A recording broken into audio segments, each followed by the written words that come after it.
église. Peut-être que tu ne venais plus depuis un certain temps. Tu as été peut-être ailleurs. Mais ce matin, c'est lui-là qui est tout pour toi. Il a permis que tu sois là à la maison de gloire. C'est la raison pour laquelle je vais dire encore gloire à Dieu. Gloire au Seigneur. Gloire au roi des rois. Gloire au Seigneur des seigneurs. Nous allons parler ce matin de ces dieux-là. Je vous invite à être dans la joie. Parce que nous n'allons pas parler d'un homme. Parfois, il y a des personnes qui portent le titre de majesté. Ce matin, nous allons parler de celui-là qui est majesté. Nous allons voir ce matin ce que nous avons écouté depuis presque 2 mois, les miracles de notre Dieu. Nous écoutons presque chaque jour, pour ceux qui suivent OSB, le Dieu de l'étonnement. Aujourd'hui, le thème de ma prédication, veuillez le noter, le Dieu des miracles peut changer ta situation. Beaucoup d'entre nous se reconnaissent dans ce thème. Le Dieu des miracles peut changer ta situation. Comme il l'a fait il y a quelques jours, comme il l'a fait il y a quelques mois. Nous vivons les miracles tous les jours, mais souvent, nous ne nous en rendons même pas compte. C'est Dieu-là qui a permis que ta fille réussisse. C'est Dieu-là qui a permis que tu aies des enfants. Aujourd'hui, encore une fois, nous allons parler de lui.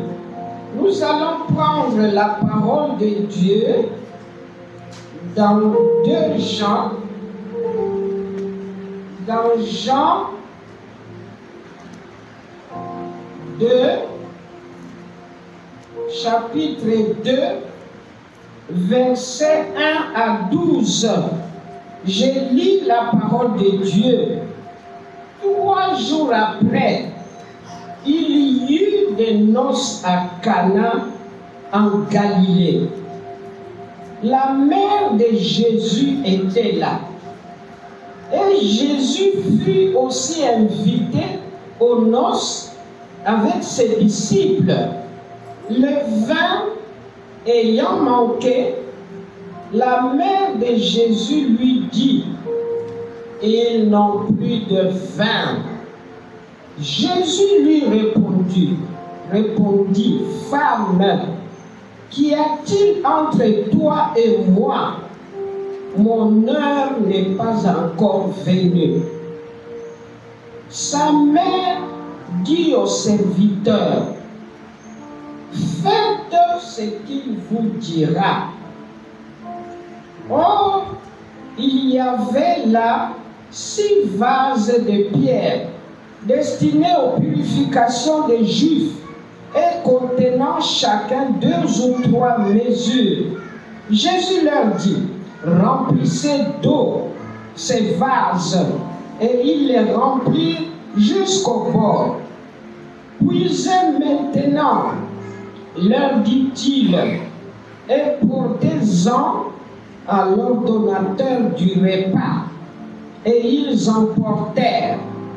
Quand l'ordonnateur du repas eut goûté l'eau changée en vin, ne sachant d'où venait ce vin, tandis que les serviteurs qui avaient puisé l'eau le savaient bien.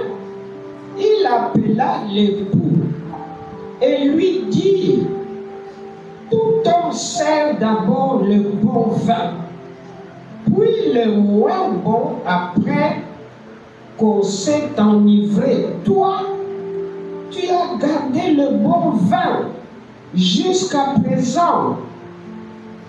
Tel fut à Cana, en Galilée, les premiers des miracles de Jésus-Christ. Il manifesta sa gloire et ses disciples crurent en lui. Après cela, il descendit à Capernaum avec sa mère, ses frères et ses disciples, et ils n'y demeurèrent que peu de temps. Nous sommes souvent confrontés, bien-aimés dans le Seigneur, frères et sœurs, souvent nous sommes confrontés aux difficultés. Nous sommes confrontés aux problèmes. Chaque jour, nous avons des problèmes devant lesquels nous n'avons pas de solution. Je peux, avec votre autorisation, énumérer quelques-uns de ces problèmes. Par exemple, le chômage, c'est un problème auquel nous sommes confrontés. Par exemple, la maladie, c'est un problème qui nous tourmente. La pauvreté, le manque d'argent, c'est un problème qui nous tourmente. Les échecs au concours. Parfois, nous passons un concours de, je n'ose pas dire 3, mais parfois, on passe 3 fois un concours et on ne réussit pas. Jésus peut changer cette situation, car c'est lui la solution à nos problèmes, car il est capable d'opérer le miracle. Ce passage que nous venons de lire nous présente un problème qui s'est posé en plein mariage. Le vin avait manqué. Certains d'entre nous venons de marier nos enfants. Mais comme nous avons beaucoup de relations, il y a parfois des gens qui viennent, une personne a été invitée, mais la personne arrive avec son enfant. Est-ce que vous allez le chasser? La personne peut venir avec la voisine.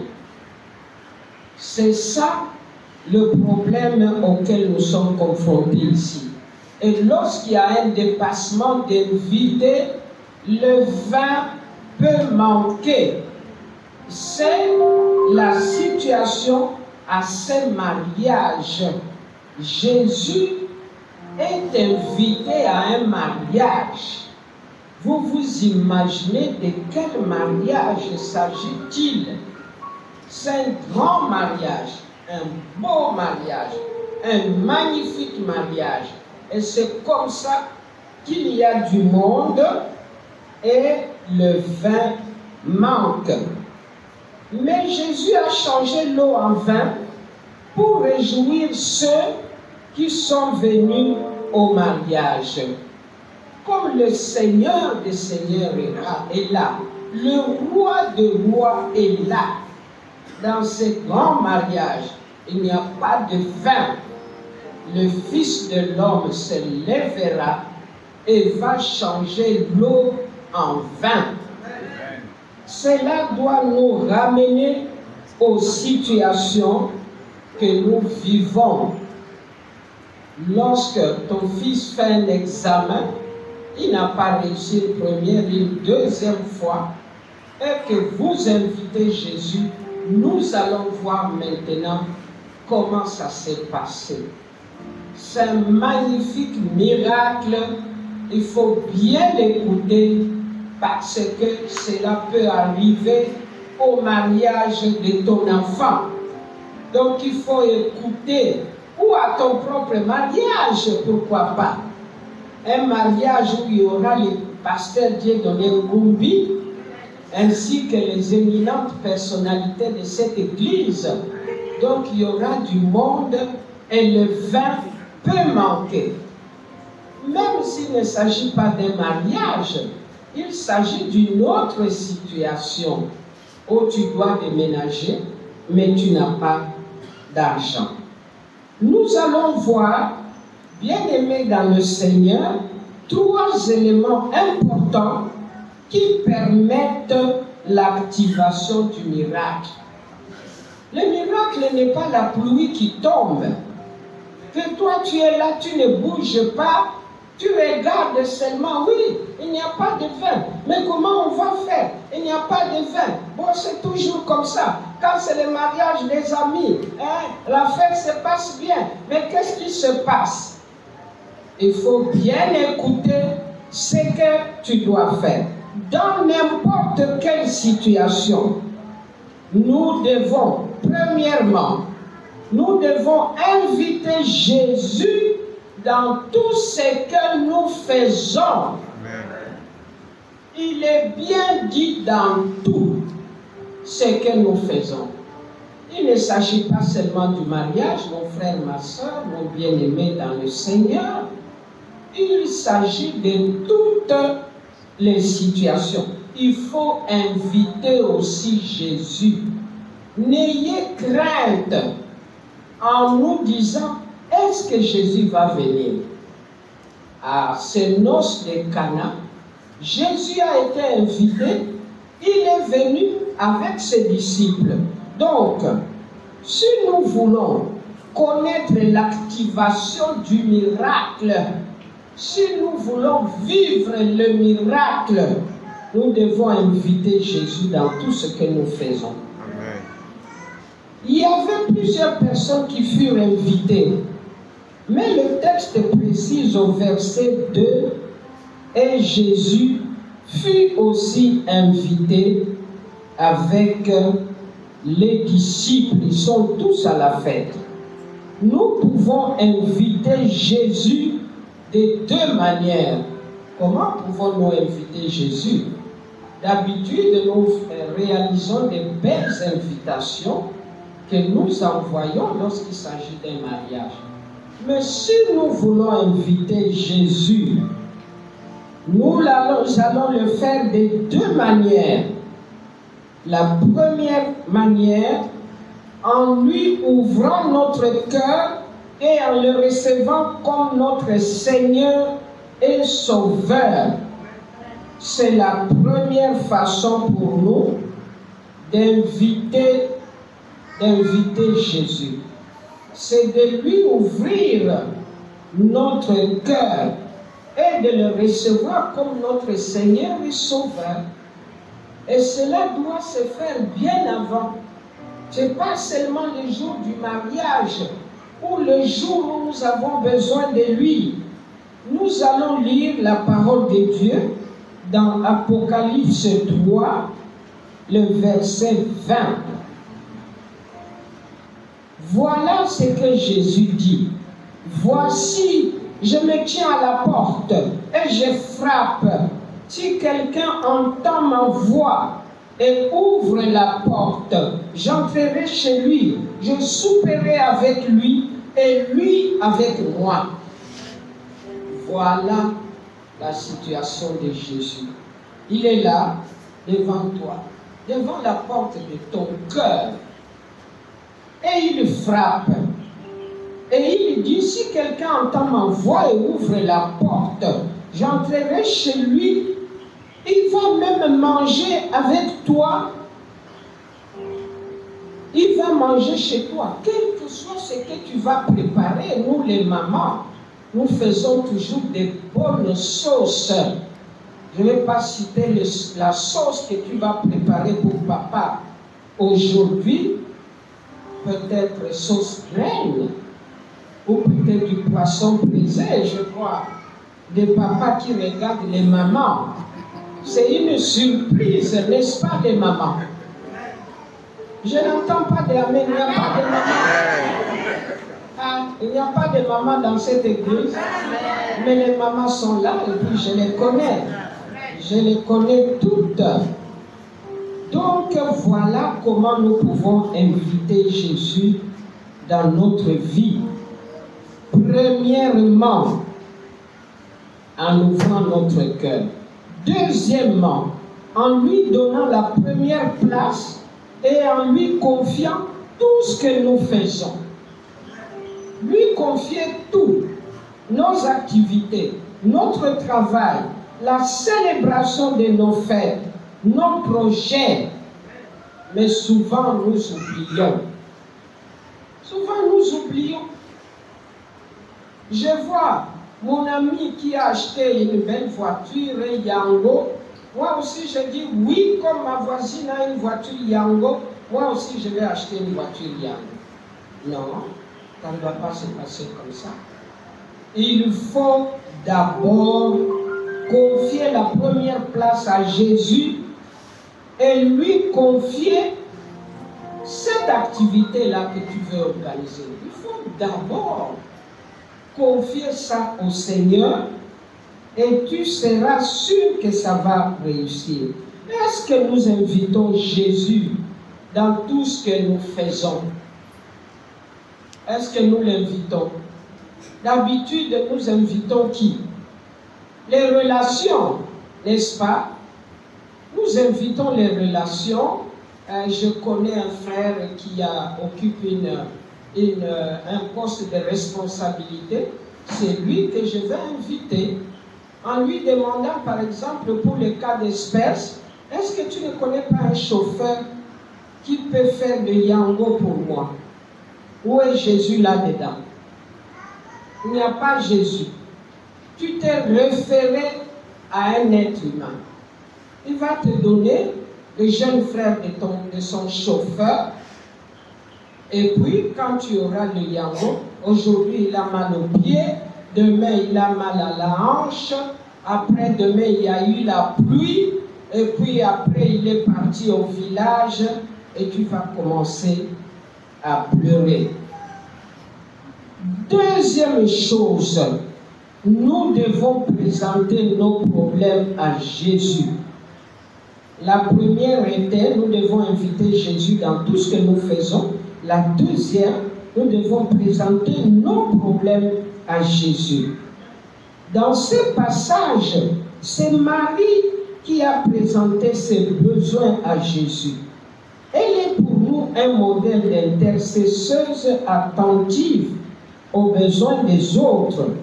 Elle a remarqué que le vin avait manqué et elle a dit à son fils, à Jésus, ils n'ont plus de vin.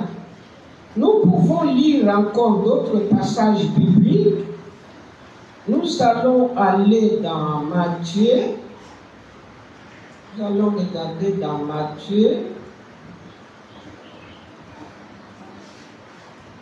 Dans Matthieu 7,7, que nous connaissons très bien, merci, où notre Seigneur dit, demandez, on vous donnera. Cherchez, vous trouverez. Frappez, et l'on vous ouvrira. Nous avions déjà suivi un enseignement sur ces versets bibliques pour dire que quand nous avons un problème, nous ne devons pas demander une fois et puis c'est tout. Nous commençons à nous plaindre. Nous avons demandé un bon chauffeur.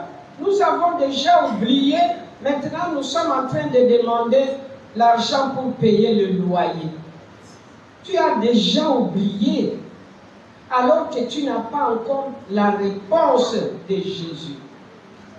Donc, nous devons nous référer également à ces versets bibliques.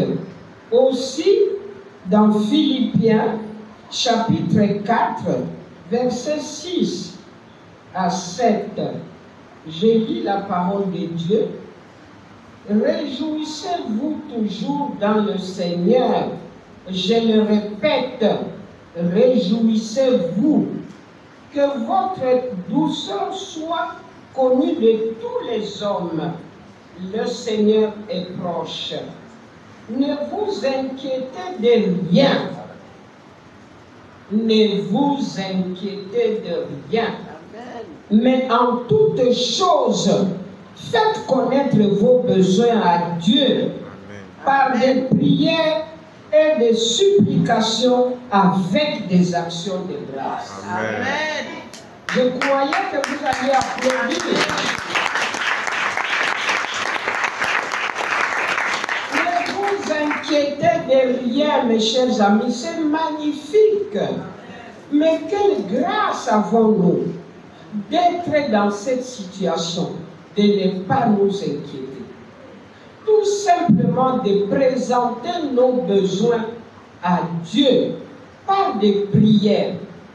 Est-ce que nous prions? Est-ce que toi, mon frère, ma soeur, est-ce que tu pries quand tu as un problème? Ou seulement, Seigneur, maintenant on va dormir, je remets mes enfants entre tes mains, mes frères et sœurs, tu commences à citer les frères, tu commences à citer les enfants, au nom du Seigneur, j'ai ainsi prié, Amen. Dans les 5 minutes qui suivent, tu es sous la couette déjà dans cette position. Est-ce que nous prions? Voilà ce que le Seigneur nous recommande, de ne pas nous inquiéter, mais de présenter nos besoins, tout simplement. Présenter nos besoins et il va les résoudre. Vous regarderez, nous voyons, nous savons ce qui manque dans ma vie. Et c'est ces besoins-là que tu vas présenter à notre Seigneur. En priant, par des actions de grâce, quand tu demandes quelque chose au Seigneur, et que tu demandes toujours les mains serrées comme ça, comme un poing, que tu n'ouvres pas la main pour faire une action de grâce, il faut changer. Il faut retenir ces versets. Et quand vous allez prier, vous dites au Seigneur, voilà ce que vous avez dit. N'est-ce pas que vous avez dit que je ne dois m'inquiéter de rien? Est-ce que ce n'est pas magnifique? Est-ce qu'on peut applaudir encore notre Dieu?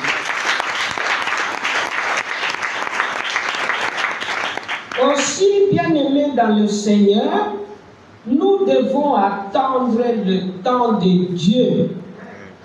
Lorsque nous présentons nos besoins à Jésus, il peut répondre de 3 manières. Oui, il le fait tout de suite. Non, ce n'est pas ma volonté. Attends, car mon heure n'est pas encore venue. C'est cette dernière réponse que Jésus a donnée à Marie. Si Jésus a appelé Marie ici femme, ce n'est pas par manque de respect. Souvent nous sommes choqués. Mais comment Jésus peut-il appeler Marie, sa mère, femme? Est-ce que si ton fils ça t'appelle femme, les mamans, est-ce que tu seras contente? Non, voilà Jésus qui appelle sa maman femme. Cela ne devrait pas nous choquer. C'est parce qu'il s'adresse à Marie en tant que Dieu. C'est comme ça qu'il l'appelle femme. Donc ne soyons pas choqués les mamans quand ton fils Jean-Paul dit femme. Laisse-moi tranquille. Tu vas dire, mais cet enfant de baouler ton papa là, hein? Tu vas commencer à regarder le papa. Tu vois ton enfant là, il m'appelle femme. Qui l'appelle femme? C'est moi. Non, ne soyons pas choqués, mes chers amis. Amen. Et il le fait en tant que Dieu. Nous devons donc savoir attendre le temps de Dieu. Il y a un temps pour chaque chose. La 4e chose, La troisième était, nous devons attendre le temps de Dieu. Quand tu as exposé ton besoin à Dieu, il faut attendre.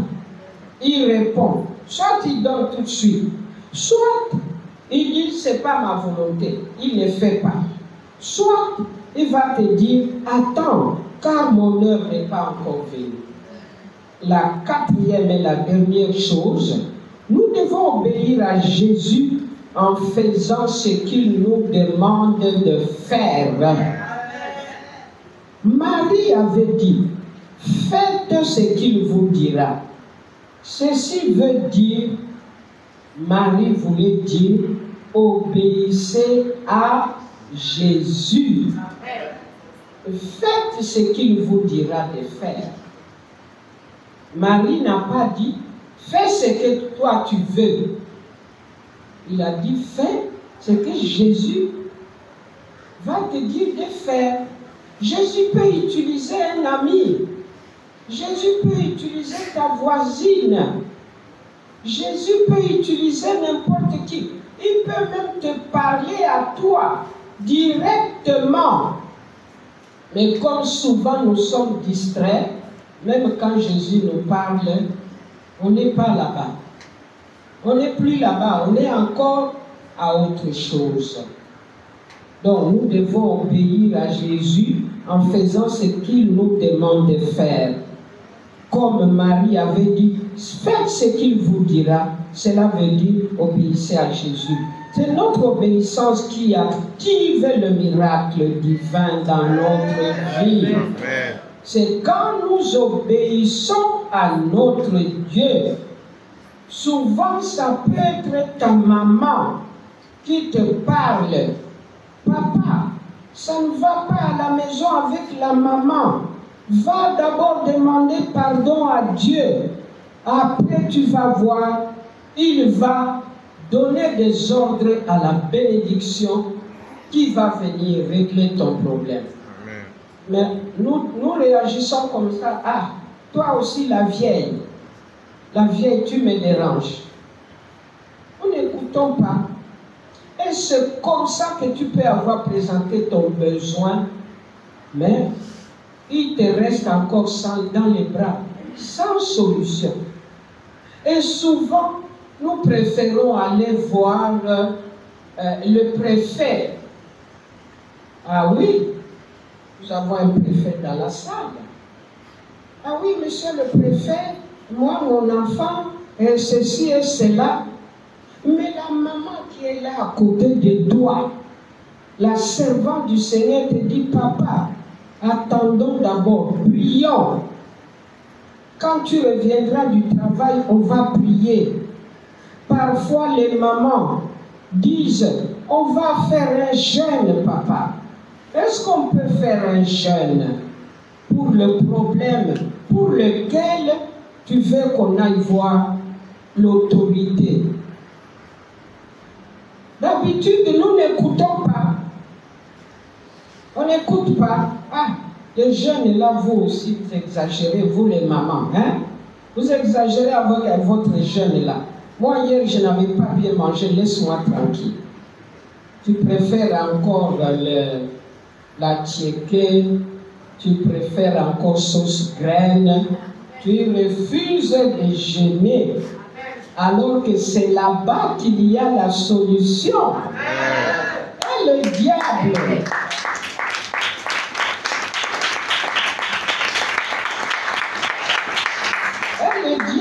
qui est toujours là, qui fait quoi? Le diable, il fait quoi? Il rôde autour de toi, il va te dire à Guillaume, bon, dis, tu peux manger une cuisse de poulet, qu'est-ce que ça fait? Mais je sais que Guillaume va dire non, n'est-ce pas? Alléluia. Mais si toi tu veux manger, mon cher, tu as raté, hein? Tu as raté. Donc, c'est ça que nous devrions faire. Il faut obéir à l'ordre de Jésus en allant puiser de l'eau pour remplir les vases destinés aux purifications des Juifs, comme l'avaient fait les organisateurs de la fête. Et lorsque Jésus leur dit, puisez maintenant, c'est à un moment bien précis. Jésus te répond de manière précise. Ma fille, tu veux lancer ton yango. Lance ça maintenant. C'est en ce moment-là que tu dois lancer. Ma fille, tu dois passer un examen. Non, il ne faut pas regarder les hommes. Celui que tu regardes, il va dire, ah, elle aussi, elle veut être comme moi. Il va voir que tu as de belles notes. Nous avons des inspecteurs dans la salle. Va voir que tu as de belles notes. Va dire, ah, ça c'est une belle note. Hein? Bon, le frère camarade va dire, ok, la personne mérite de réussir. Mais quelqu'un d'autre peut ne pas être camarade. Dis oui, d'ailleurs, sa maman là dans le quartier ne salue pas les gens. Et ce que toi tu fais, ce sont les enfants qui vont payer. Mais si tu as confié le problème à Jésus, amen. Mes chers amis, applaudissons pour notre Dieu. Tu as confié ton problème. Seigneur, je veux être en bonne santé. Seigneur, je veux quitter le poste que j'occupe de secrétaire de quelqu'un. Moi-même, je veux être quelqu'un. Et ton Dieu va agir parce que lui, il ne va pas regarder. Et si ton épouse salue les gens dans le quartier ou pas. Souvent, nous voulons que Jésus opère des miracles, mais nous ne voulons pas faire ce qu'il dit. Changeons, mes chers amis, changeons. Et toi-même, tu vas voir ce que Jésus va faire pour toi. Amen. Et nous avons déjà vu ce que Jésus a fait pour nous. Ici, dans cette église ou ailleurs, où nous avons suivi ce que le serviteur de Dieu qui est à Kinshasa en ce moment. Papa, nous te saluons là où tu es à Kinshasa. Si tu suis ce que le pasteur te dit, si tu suis la voix de Jésus, comme au noces de Cana, tu vas avoir le vin. Tu vas avoir le bon vin.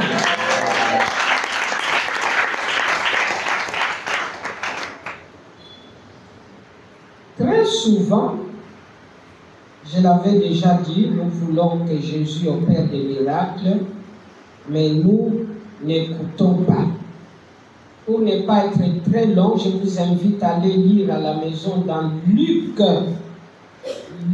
6, le verset 46. Jésus dit, « Pourquoi m'appelez-vous Seigneur, Seigneur ? Et ne faites pas ce que je dis. » Vous appelez, Seigneur, fais ceci pour moi. Seigneur, j'ai besoin de toi. Seigneur, quand le Seigneur va te dire non, il faut faire d'abord un jeûne. Et toi, tu ne veux pas faire ce que le Seigneur te dit. Nous devons nous référer à ces miracles comme aux autres miracles parce que nous avons vu que le Dieu des miracles peut changer ta situation. Même si 3 fois tu n'as pas réussi au concours, la 4e fois, si tu as suivi ce schéma, ta situation va changer. N'importe quelle situation.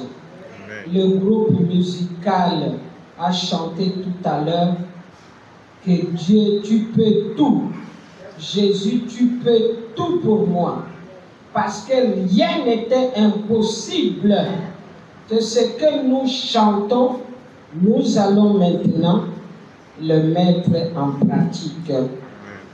Je vais terminer par dire Jésus est capable de changer ta situation, il peut changer le célibat en mariage. Amen. Tu es une célibataire, tu attends quelqu'un depuis que le président Houphouët était en vie. Il n'y a pas toujours de mariage. Quand tu dis, mais chérie, c'est comment?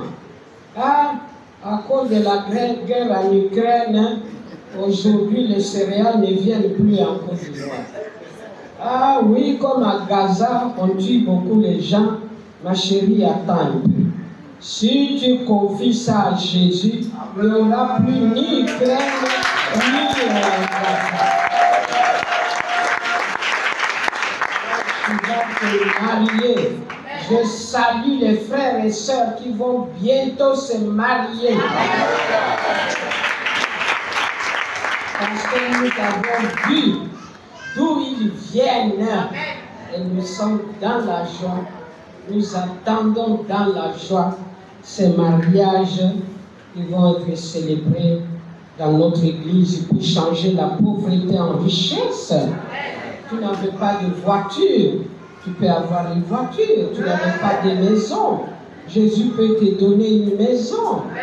Tu avais une maladie incurable, Jésus peut guérir cette maladie. Et voilà la situation. Il peut même changer l'humiliation en gloire. Donc nous devons inviter, les conditions sont, nous devons inviter Jésus dans notre vie et dans tout ce que nous faisons. Nous devons lui présenter nos problèmes dans la prière. Très important. Nous devons attendre son temps, car il fait chaque chose en son temps.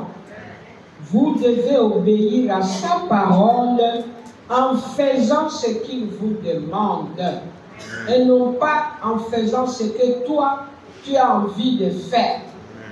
Nous avons vu ça dans ce premier miracle. Bien-aimés dans le Seigneur, notre sujet de prière ce matin, si vous n'avez pas encore donné votre vie, si vous n'avez pas encore invité Jésus dans votre vie et dans tout ce que vous faites, c'est l'occasion de le faire aujourd'hui. Faites-le aujourd'hui. N'attendez rien. Faites-le aujourd'hui. Également, priez pour demander pardon à Jésus pour notre désobéissance et notre impatience. Peut-être que nous disons, j'ai longtemps attendu, je ne vois pas de solution. J'ai attendu le mariage de ma fille depuis l'époque. Comme j'ai dit tout à l'heure, je ne vois pas de solution. Je suis fatigué. Présentez notre problème à Jésus et priez, priez, n'ayez crainte, priez pour qu'il change votre situation comme il a changé l'eau en vin. Amen. Amen. Nous applaudissons notre Seigneur.